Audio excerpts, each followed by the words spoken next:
Olá pessoal, estou aqui mais uma vez para fazer mais um vídeo para este canal. Hoje eu quero responder uma pergunta de um rapaz que deixou aqui um comentário no vídeo, no último vídeo que eu fiz sobre Mateus 28:19, que envolve essa questão, né? Se o verbo hebraico bara não significa apenas criou, ele não significa apenas isso? O que acontece? Ele escreveu assim, ó: ouvi pessoas falando que bara ou bará não significa necessariamente criar. Então, como sabemos que Gênesis realmente fala que Deus criou os céus e a terra e não que ele organizou, engordou e etc? O que acontece?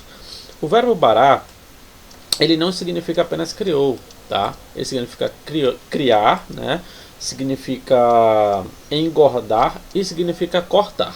Então, como é que eu sei o significado desse termo, desse verbo em seus devidos contextos? Então, eu vou responder aqui essa questão. Aqui eu peguei 4 exemplos, tá, para ilustrar para vocês, para mostrar como é que funciona dentro da língua hebraica. E antes de começar a explicar essa questão, se inscreva no canal se você não é inscrito, deixa o seu like e compartilhe. Se você quiser compartilhar, eu ficarei grato. Eu vou deixar aqui na descrição a página do meu Facebook, o meu WhatsApp, caso você tenha interesse de se comunicar comigo. E vou deixar também o meu Instagram, tá? Que eu vou postar lá algumas coisas sobre hebraico e sobre grego, beleza?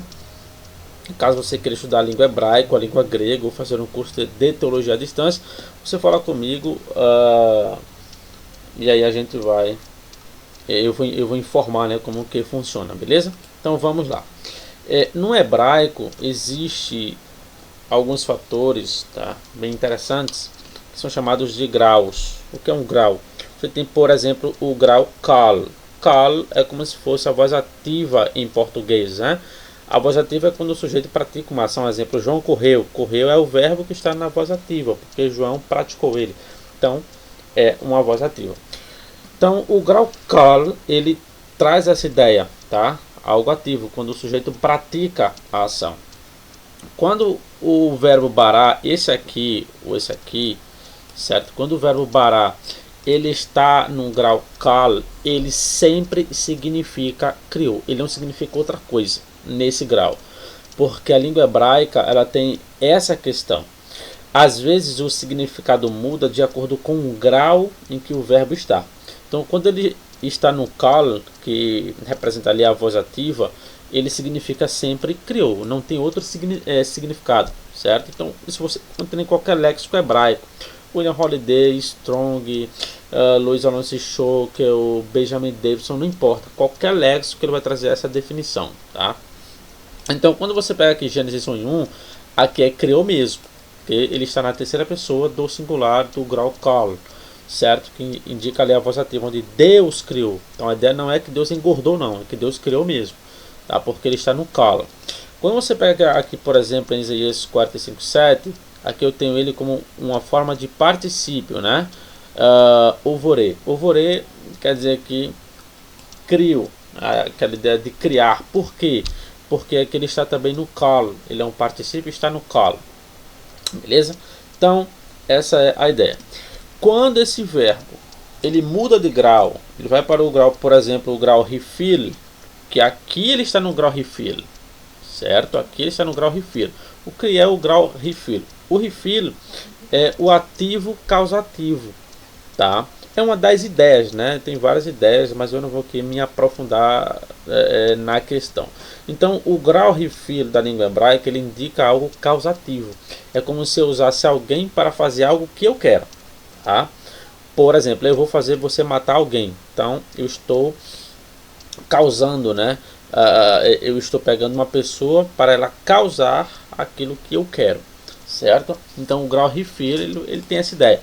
Então quando o verbo bará ele está no grau rifil, então ele significa engordar, certo? Aqui em 1 Samuel 2:29, se você ler na sua tradução, você tem isso aqui, a preposição le, que é para. Você tem um sufixo pronominal, vos, e você tem o haveria, certo? Ou haveria. Então, essa expressão aqui, ela indica engordar, para vos engordar. Então, essa palavra aqui, tá? Lehaveriachem, significa para vos engordar. Por que aqui é engordar? Porque o grau aqui é rifil e não calo. Então, quando ele está no calo, ele indica criar, apenas criar. Ou aqui também, ó, calo, criar. Quando ele está no rifil, o significado muda para engordar, certo? E aqui em Josué 17:15 você encontra a ideia de cortar. Por que cortar? Porque aqui ele já está no grau piel. O piel é um grau também dos verbos em hebraico, onde ele indica um ativo intensivo. Por exemplo, se eu pegar o verbo matar, no calo seria matar, mas no piel seria massacrar, por exemplo. Então essa seria a ideia. Muda a questão do significado. Então, como aqui ele está no piel, overeta, né? Overeta. Então aqui ele está no piel, então ele indica cortar, entende?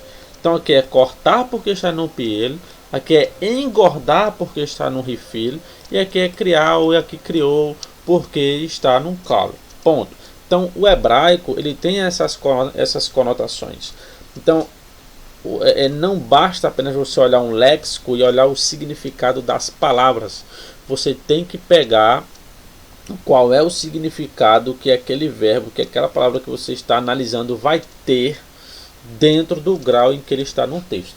Então você vai ter diversos graus, né? Em hebraico você tem o calo, você tem o nifalo, você tem o pielo, você tem o pual, você tem o ritpael, você tem o rofalo, você vai ter o rifil e por aí vai, certo? São sete graus principais da língua hebraica. Então, em muitos casos, o significado que o verbo tem depende do grau em que ele está. Se ele está em um grau, ele significa uma coisa, mas em outro grau ele já tem outro significado, certo? Então, esse é o ponto. Então, aqui não tem como significar engordar, é impossível isso, tá? Não é que Deus engordou o céu e a terra, não, é que ele criou mesmo, tá? Diz uma coisa que, eu crio mal e tal, né? Diz aí esse 45:7, é criar mesmo, tá? Aqui não, aqui já é engordar e aqui já é cortar, porque o significado dessas palavras ele muda de acordo com o grau. Então, quando a pessoa estuda hebraico, a pessoa vai aprender esses fatores.